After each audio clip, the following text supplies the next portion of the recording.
ಪರಮಾತ್ಮನ ಒಂದು ಸಂಬಂಧವನ್ನು ಕಡಿದು ಬಿಡುತ್ತೆ. ಯೂಶಲಿ ಚಿಕ್ಕ ಚಿಕ್ಕ ವಿಚಾರಕ್ಕೆ ನಾವು ಗಿಲ್ಟ್ ಕ್ರಿಯೇಟ್ ಮಾಡ್ತೀವಿ, ಮ್ಯಾನ್ಪುಲೇಟ್ ಮಾಡೋಕ್ಕೆ, ಅಟೆನ್ಷನ್ ಗ್ರಾಸ್ಪ್ ಮಾಡೋಕ್ಕೆ ಗಿಲ್ಟ್ ಕ್ರಿಯೇಟ್ ಮಾಡ್ತೀವಿ.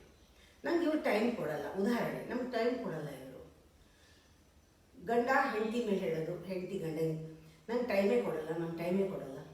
ಮಕ್ಕಳು ತಂದೆ ತಾಯಿಗೆ ನಂಗೆ ಟೈಮೇ ಕೊಡಲ್ಲ, ನೀವು ಟೈಮೇ ಕೊಟ್ಟಿಲ್ಲ ಜೀವನದಲ್ಲಿ, ನನ್ನ ಜೊತೆ ಇಲ್ಲವೇ ಇಲ್ಲ, ನೀವು ಗಿಲ್ಟ್ ಸೃಷ್ಟಿ ಮಾಡೋದು.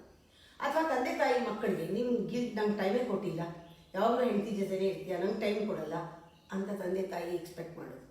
ಇದೆಲ್ಲ ಮಾಮೂಲು ಜೀವನದಲ್ಲಿ ಅಟ್ಯಾಚ್ಮೆಂಟ್ ಇರೋ ಕಡೆ ನಡೀತಾ ಇರುತ್ತೆ. ಇದನ್ನು ಫಸ್ಟು ಸ್ಟಾಪ್ ಮಾಡಬೇಕು. ಆ ಗಿಲ್ಟ್ ಕ್ರಿಯೇಟ್ ಮಾಡೋದ್ರಿಂದ ನಮಗೆ ನಮ್ಮ ಬೆನಿಫಿಟ್ ನಾವು ಏನು ಕೊಡಬೇಕು ಅದು ಕೊಡೋಕ್ಕಾಗಲ್ಲ. ನಾವು ಎಷ್ಟು ಹೊತ್ತು ಟೈಮ್ ಕೊಟ್ಟಿಲ್ಲ ಅಂದರೆ ಹೊತ್ತು ತಾನೆ, ಎಷ್ಟು ಸಮಯ ಎಷ್ಟು ಹೊತ್ತು ಅವ್ರ ಹತ್ರ ಕಳೆದಿದ್ದೀವಿ ಅನ್ನೋದಲ್ಲ. That is not the solid time. How much time you spend is not important.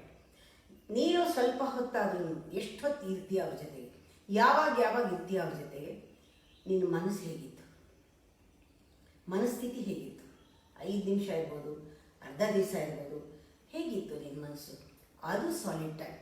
Solid time is how much time ಅಲ್ಲ. ನೀವು ಇಡೀ ದಿವಸ ಮನೇಲಿ ಕೂತ್ಕೊಂಡು ಡಿಸ್ಚಾರ್ಜ್ ಬ್ಯಾಟ್ರಿ ಥರ ಸುತ್ತಮುತ್ತ ಓಡಾಡ್ಕೊಂಡಿದ್ರೆ ಯಾರಿಗೆ